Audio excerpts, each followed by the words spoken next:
Hello दोस्तों, मेरा नाम है आशुतोष और आप देख रहे हैं एस अकेडमी जी। तो आज के इस वीडियो में हम लोग बात करने वाले हैं दयानंद सागर यूनिवर्सिटी के बारे में। हम लोग इस वीडियो में इस कॉलेज का फुल इन डेप्थ रिव्यू करेंगे और मैं लास्ट में आपको बताऊंगा कि इस कॉलेज में आपको एडमिशन लेना चाहिए या नहीं लेना चाहिए। तो इस वीडियो को आप लास्ट तक देखते रहिए। दोस्तों, वीडियो स्टार्ट करो उससे पहले अगर आपको किसी तरह का प्रॉब्लम है, किसी तरह का भी सजेशन चाहिए, तो आप मुझे मेरे इंस्टा पे फॉलो करके मुझे आप डीएम कर सकते हैं। आपको मेरा इंस्टा आईडी आपको नीचे स्क्रीन पर दिख रहा होगा, ASH4XU-10। आपके हर एक मैसेज का मैं खुद रिप्लाई करता हूँ, तो जाइए मुझे फॉलो कीजिए और अपने प्रॉब्लम को मैसेज कीजिए। ठीक है दोस्तों, तो चलिए हम इस वीडियो को स्टार्ट करते हैं। दयानंद सागर यूनिवर्सिटी के बारे में हम लोग बात करने वाले हैं। वैसे तो इसको हम लोग दयानंद सागर यूनिवर्सिटी लिखते हैं, बट नॉर्मल लैंग्वेज में बहुत लोग दयानंद सागर यूनिवर्सिटी भी बोल देते हैं इसे। ठीक है, जैसे DSU कहते हैं शॉर्ट फॉर्म में। तो चलिए हम इस वीडियो में इस कॉलेज का फुल इन डेप्थ रिव्यू कर लेते हैं और देखते हैं कि ये कॉलेज कैसा है आखिर। ठीक है, तो चलिए दोस्तों, सबसे पहले हम डिस्कस करते हैं topics to be cover. Topics क्या क्या हम लोग इस वीडियो में कवर करने वाले हैं। सबसे पहले कैंपस के बारे में, फिर रैंकिंग के बारे में बात करेंगे इस कॉलेज का, फिर कोर्सेज क्या क्या मिलता है इस कॉलेज में उसके बारे में बात करेंगे, फिर एलिजिबिलिटी फॉर बीटेक, उसके बाद बात करेंगे हम लोग कोर्सेज अंडर बीटेक, फिर सीट मैट्रिक्स के बारे में बात करेंगे, हॉस्टल के बारे में बात करेंगे, फिर कट ऑफ के बारे में बात करेंगे, फी के बारे में बात करेंगे, फिर उसके बाद प्लेसमेंट की इस कॉलेज का कैसा प्लेसमेंट है। ठीक है दोस्तों, उसके बाद मैं इन सभी चीज़ों को ध्यान में रखते हुए लास्ट में बताऊंगा आपको कि इस कॉलेज में आपको एडमिशन लेना होगा या नहीं लेना होगा, आपको इस कॉलेज में एडमिशन लेना वर्थ इट होगा या नहीं होगा। ठीक है, तो चलिए हम सबसे पहले यहाँ पे स्टार्ट कर लेते हैं कैंपस से। ठीक है, दूसरा कैंपस जो है 2014 में बना था, बेंगलोर कर्नाटका में है, प्राइवेट यूनिवर्सिटी है एक, ये UGC अप्रूव्ड है, एसोसिएशन ऑफ इंडियन यूनिवर्सिटी का मेंबर है, AIU का मेंबर है। 103 एकड़ में इसका कैंपस फैला हुआ है, जिसमें आपको library, hostel, sports complex, labs मिल जाता है, कैफेटेरिया मिल जाता है, जिम मिल जाता है, हॉस्टल और मेडिकल फैसिलिटीज़ मिल जाता है, वाईफाई कैंपस मिल जाता है, बस सर्विस मिल जाता है, ऑडिटोरियम मिल जाता है, कन्वीनियंस स्टोर मिल जाता है, सेमिनार हॉल मिल जाता है। सारे फैसिलिटीज़ आपको इसके कैंपस में देखने को मिल जाता है। और ये सारा कुछ हुआ इस कॉलेज के कैंपस के बारे में, कब बना, क्या क्या अप्रूवल है, ये सब कुछ। ठीक है, अगर हम लोग इसे कैंपस के कुछ पिक्चर्स के बारे में बात करें तो यहाँ पे मैं आपको दिखा देता हूँ। ये कुछ पिक्चर्स है जो आप देख लीजिए इस वीडियो में इस कॉलेज का। बाकी आप वर्चुअल टूर ये सब ले सकते हैं इसके साइट पे भी, और यूट्यूब पे भी आपको बहुत सारे वीडियोस मिल जाएगा। ठीक है,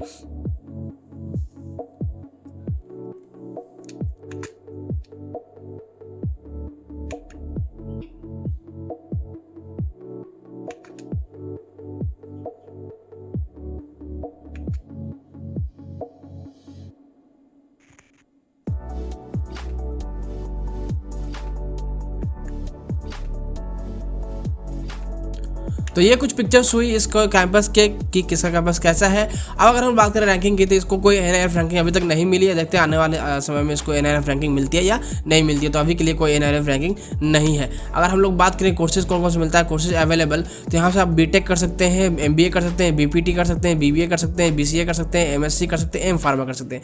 ये सारे कोर्सेज आप कर सकते हैं। बट यहाँ पे जो हम इस वीडियो में मेनली बात करेंगे वो बात करेंगे BTech के बारे में, इंजीनियरिंग कोर्स के बारे में।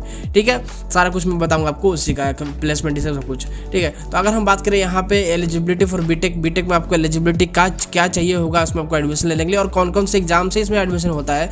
तो आपको 10+2 पास होना चाहिए किसी भी सेंट्रल या स्टेट बोर्ड से, with minimum of 45% aggregate marks in physics, chemistry and math. ठीक है, आपको 10+2 पास होना चाहिए किसी भी सेंट्रल या स्टेट बोर्ड से, जिसमें आपको मिनिमम 45% एग्रीगेट मार्क्स होना चाहिए फिजिक्स, केमिस्ट्री, मैथ में। ठीक है, और आगे अगर एग्जाम की बात करें तो कॉम्पिटिटिव सिस्टम में एडमिशन मिलता है, KCET से एडमिशन मिलता है, JEE मेंस एडमिशन मिलता है, और इनका खुद का एक एंट्रेंस एग्जाम होता है DSAT करके, उससे भी इसमें आपको एडमिशन मिलता है। ठीक है, तो कॉम्पिटिटिव के नॉन कर्नाटका वाले बच्चों के लिए और KCET कर्नाटका वाले बच्चों के लिए, JEE मेंस तो है ही नॉर्मल, और बाकी DSAT इनका कुछ खुद का एंट्रेंस एग्जाम है, इससे भी इसमें एडमिशन होता है। तो ये सारे तरीके हैं जिससे आप इस कॉलेज में आप जा सकते हैं, ये एलिजिबिलिटी क्राइटेरिया अगर आप फुलफिल कर रहे हैं तो। ठीक है, अगर यहाँ पे हम बात कर लें कि कोर्सेज कौन को मिलता है बैचलर ऑफ इंजीनियरिंग या फिर BTech में, कोर्सेज अंडर BTech, तो कंप्यूटर साइंस इंजीनियरिंग मिल जाता है, जैसे हम लोग CSE भी कहते हैं। एरोस्पेस इंजीनियरिंग कर सकते हैं यहाँ से आप, इलेक्ट्रॉनिक्स एंड कम्युनिकेशन इंजीनियरिंग कर सकते हैं, कंप्यूटर टेक्नोलॉजीज कर सकते हैं, मैकेनिकल इंजीनियरिंग कर सकते हैं, साइबर सिक्योरिटी कर सकते हैं, डेटा साइंसेज कर सकते हैं, artificial intelligence and machine learning भी आप यहाँ से कर सकते हैं। ठीक है, ये नया जुड़ा है। अगर हम बात करें यहाँ पे सीट मैट्रिक्स के बारे में, तो कंप्यूटर साइंस इंजीनियरिंग 540 सीट्स है, जिसमें कुछ सीट KCET वालों के लिए होता है, कुछ सीट कॉम्पिटिटिव वालों के लिए, और कुछ सीट DSAT वालों के लिए। कॉम्पिटिटिव और JEE मेंस को दोनों का मिला के एक साथ होता है सीट, और DSAT KCET का अलग से रिजर्व होता है सबका रिस्पेक्टिवली।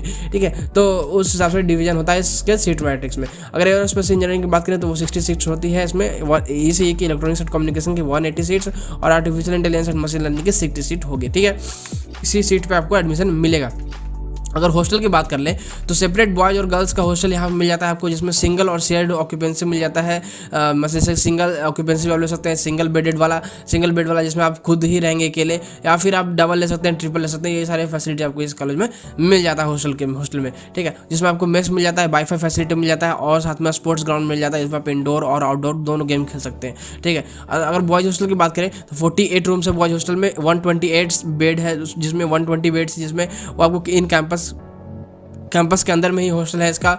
गर्ल्स का बात करें 38 रूम मिल जाता है, इसमें आपको 95 बेड्स मिल जाते हैं, और इन कैंपस हॉस्टल इसका भी है। तो ये सारा कुछ रहा हॉस्टल के बारे में।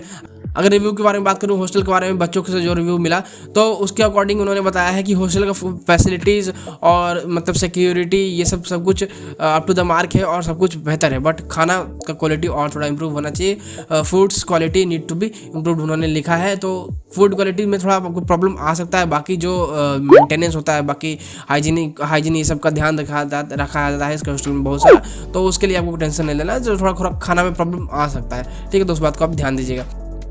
अगर हम यहाँ पे बात कर ले कट ऑफ के बारे में, तो कॉमेडी का कट ऑफ का हम बात करेंगे 2018 और 2019 का, ठीक है। तो सीएससी का कंप्यूटर साइंस की बात करें तो राउंड 2 का मैं बात कर रहा हूँ, जिस पे क्लोज हुआ था लास्ट ईयर, मतलब 2018 में, तो वो गया था 29,401। इलेक्ट्रॉनिक्स एंड कम्युनिकेशन इंजीनियरिंग गई थी 46,342। देख सकते हैं आपका कट ऑफ कितना नीचे तक चला जाता है। अगर 2019 की वही बात करें तो और भी नीचे चला गया था। कंप्यूटर साइंस एंड इंजीनियरिंग का देखिएगा तो 41,133 गया था, और इलेक्ट्रॉनिक्स एंड कम्युनिकेशन गया था 45,919, ठीक है। तो इस तरह कुछ कट ऑफ आपको मिल जाता है। तो कट ऑफ बहुत नीचे तो चला जाता है, टेंशन नहीं लेना आपको। अगर बहुत नीचे भी, बहुत कम रैंक भी आपको तो इस कॉलेज में मिल जाएगा, 29-30,000 तक आपको इस कॉलेज में मिल जाता है कंप्यूटर साइंस, ठीक है। तो डोंट वरी, ऐसा नहीं कुछ होने वाला है कि आपको बहुत ऊपर तक कट ऑफ ही क्लोज हो जाएगा। तो ये इस कॉलेज का कट ऑफ बहुत नीचे तक क्लोज हो जाता है, ठीक है। अब बाकी हम बात करेंगे बाद में कि आगे की अच्छा है या नहीं है, ठीक है। तो इस हिसाब से आपने एस्टिमेट लगा लिए होंगे आपने कि आपको इस कॉलेज में कौन सा ब्रांच मिल रहा है आपके रैंक के हिसाब से, ठीक है। हम बात कर लेते हैं फीस के बारे में। तो फीस में हम सबसे पहले एकेडमिक फी के बारे में बात करेंगे। तो एकेडमिक फी जो है आपको कमेटी के थ्रू मैं बात कर रहा हूँ, कमेटी के से आप एडमिशन ले रहे हैं उसके बारे में, क्योंकि मेनली मैं बात करता हूँ कमेटी का ही, ठीक है। तो कमेटी से अगर आप एडमिशन ले रहे हैं तो आपको पर ईयर पड़ेगा 2,60,810 रुपीज़, जो कि टोटल आता है 10,43,240 रुपीज़। ये आपको हो गया 4 ईयर का, ठीक है, 4 ईयर्स का। तो 4 साल में अकेडमिक फी आपको पड़ जाएगा 10,43,240, ठीक है। अगर हम बात करें हॉस्टल फी की, तो hostel fee approx 1 lakh per year पड़ जाएगा, सिंगल ऑक्यूपेंसी वाला में वैसे सब कुछ मिला के, ठीक है। तो 1 लाख पर ईयर, उसको आप 4 से मल्टीप्लाई करेंगे तो 4 लाख आ जाएगा 4 साल का, ठीक है। तो ये हमारा आ गया 4 साल का 4 ईयर्स का, ठीक है। तो 4 ईयर्स का हमारा हॉस्टल फी आ गया 4 लाख, और अकेडमिक फी आ गया 10,43,240 रुपीज़, ठीक है। तो अगर हम इसमें ऐड करेंगे 10,43,240 रुपीज़, ठीक है। तो अगर आप इसको इसमें ऐड करते हैं तो वो आपको आ जाता है 14,43,240 रुपीज़, ठीक है। तो ये आपको आ गया 4 साल का, तो लगभग से 14.5 लाख के करीब में आप मान सकते हैं, 14.5 लाख यहाँ पे आपको पड़ जाएगा 4 साल का हॉस्टल फी और एकेडमिक फी दोनों मिला के, ठीक है। तो इस बात का आप ध्यान दीजिए कि आपको अगर आप इस कॉलेज में जा रहे हैं तो आपको लगभग से 4 साल का टोटल दोनों फी मिला के, एकेडमिक फी और हॉस्टल फी दोनों मिला के 14.5 लाख के करीब में खर्च आ जाएगा। और अगर आप इसमें घटा भी सकते हैं, बढ़ा भी सकते हैं, आपके खुद के एक्सपेंडिचर पर भी निर्भर करता है, आप कौन सा हॉस्टल लेते हैं और कौन कौन सी फैसिलिटीज़ लेते हैं उस पर भी निर्भर करता है, ठीक है। तो इस चीज़ को आप लेकर क्लियर रहेगा। तो मैं आपको एक एस्टिमेट दूँ तो आपको 14.5 लाख से 15 लाख के करीब में इस कॉलेज में आपको खर्च हो जाएगा 4 साल में, ठीक है। अगर बात करें प्लेसमेंट की अब, तो इसमें प्लेसमेंट परसेंटेज जो है वो 80% है। जितने बच्चे एलिजिबल होते हैं प्लेसमेंट के लिए, उसमें से लगभग 80% बच्चे प्लेस हो जाते हैं। इसमें जो है फॉरेन कंपनीज भी आती है, फॉरेन में भी ले जाती है बच्चों को, ठीक है। तो वो उस तरह का भी प्लेसमेंट होता है इस कॉलेज में, ठीक है। तो अपॉर्चुनिटीज आपको मिलेगा। आपका जो परसेंटेज जो है वो 80% है। अगर हाईएस्ट पैकेज की बात करें जो कि लास्ट ईयर लगी, वो 20 लाख पर एनम लगी। और मैं यहाँ पे बता दूँ कि ये जो लगा वो जापान के एक कंपनी के द्वारा दिया गया एक बच्चे को, ठीक है। तो वो जापान में गया वो बच्चा, तो वो फॉरेन प्लेसमेंट हो गया, ठीक है। तो उस तरह का आपको अपॉर्चुनिटी मिलेगा, फॉरेन में भी और होम वाला भी, इंडिया वाला भी और इंडिया के बाहर वाला भी अपॉर्चुनिटीज़ मिलते हैं, कंपनी आते हैं, ठीक है। अगर एवरेज पैकेज की बात करें वो 5 लाख पर एनम रहता है इस कॉलेज में, ठीक है। तो इस तरह कुछ डेटा है इसके प्लेसमेंट का।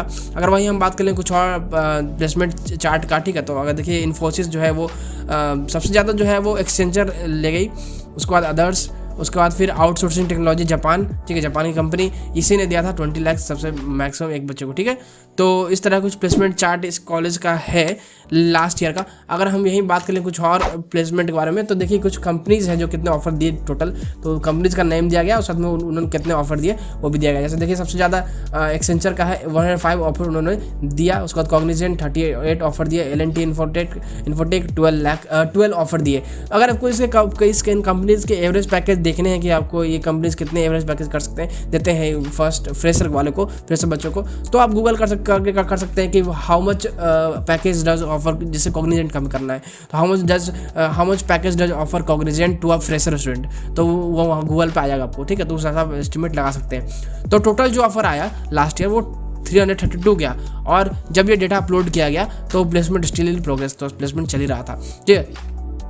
तो हम मान के चलते हैं 332 प्लेसमेंट ऑफर यहाँ पे आ गया था, बच्चों को यहाँ पे मिला था, ठीक है। तो अपॉर्चुनिटीज़ में कोई कमी नहीं है, अपॉर्चुनिटीज़ आपको मिलता है, अब आप पे कि आप ग्रैब करते हैं या नहीं ग्रैब करते हैं। और पैकेज है जो एवरेज में अगर माने तो वो 5 लाख है, अगर वहीं कंप्यूटर साइंस का मानेगा तो 5.5 to 6 लाख होगा, ठीक है। तो उस हिसाब से यहाँ पे इसका तरह का प्लेसमेंट है। अगर कुछ और डेटा की बात करें, देख लीजिए यहाँ पे ये सारे कंपनी जो है इस कॉलेज में आता है, जैसे अमेजन हो गया, सिस्को हो गया, कॉग्निजेंट हो गया, डेल हो गया, विप्रो हो गया, एक्सेंचर हो गया, डेलॉइट, ये सारे कंपनी इस कॉलेज में आपको आते हैं। तो यही हुआ इस कॉलेज का सब कुछ के बारे में, कैंपस रैंकिंग, फिर इसके हॉस्टल एलिजिबिलिटी क्राइटेरिया, कैसे इसमें एडमिशन ले सकते हैं वो सब कुछ, और लास्ट में प्लेसमेंट के बारे में। तो अगर मैं आपको बताऊं कि इस कॉलेज में आपको एडमिशन लेना चाहिए या नहीं लेना चाहिए, इसमें आपको एडमिशन लेना वर्थ इट होगा या नहीं होगा, तो सबसे पहले हम देखेंगे कट ऑफ को। तो कट ऑफ जो है बहुत नीचे तक चला आता है, तो उस कट ऑफ पे जो आपको ये कॉलेज मिल रहा है जिसका कि average package 5 lakh per annum है, तो उस हिसाब से अच्छा है बट वर्थ इट नहीं है। आपको देखना होगा आपके पास ऑप्शन क्या है। अगर आपका ऑप्शन उतना इससे अच्छा है तब उसमें आप जरूर जाइएगा, इसको छोड़ के ऐसा नहीं कि आपको अगर अच्छा ऑप्शन मिल रहा है उसको छोड़ के हम इसमें आएंगे, नहीं। अगर आपको अच्छा ऑप्शन है तो ठीक है, वरना फिर ये ठीक है। इसके अलावा अगर आपके पास कोई ऑप्शन नहीं है तभी आप ये लीजिएगा, वरना आपको कोई और अच्छे ऑप्शन को भी देखना चाहिए, ठीक है। तो इसमें आपको एडमिशन लेना चाहिए नहीं लेना चाहिए, देखिए 15 लाख आपको खर्च पड़ रहा है 4 साल का, तो मेरे हिसाब से होता था ये वर्थ इट नहीं है। बट जिस हिसाब से आपको जिस कट ऑफ पे आपको ये कॉलेज मिल रहा है उस हिसाब से ठीक ठाक है। तो आपको ये डिसाइड करना होगा कि आपके पास क्या क्या ऑप्शन है, ठीक है। तो आई होप आप क्लियर हो गए हो कि आपको कैसे एडमिशन लेना है, इसमें एडमिशन आखिर लेना है या नहीं लेना है वो आप पे निर्भर करता है कि आपका क्या रैंक है, आपके पास क्या क्या ऑप्शन है, उस पर आप देखिएगा, ठीक है, तभी आप डिसीजन लीजिएगा, ठीक है। अगर आपको इसके अलावा कोई डाउट होगा तो आप कमेंट पूछिएगा, फिर मुझे आप इंस्टा पे DM कर दीजिएगा, ठीक है। मैं आपका हर एक प्रॉब्लम को सॉल्व कर दूंगा, ठीक है। तो बस दोस्तों बस इस वीडियो में इतना ही। अगर आपको वीडियो पसंद है इस वीडियो को लाइक कीजिएगा, अपने दोस्तों से जरूर शेयर कीजिएगा, और हमारे चैनल पर नए हैं तो हमारे चैनल सब्सक्राइब कीजिएगा। मिलते हैं किसी वीडियो में। Thanks for watching.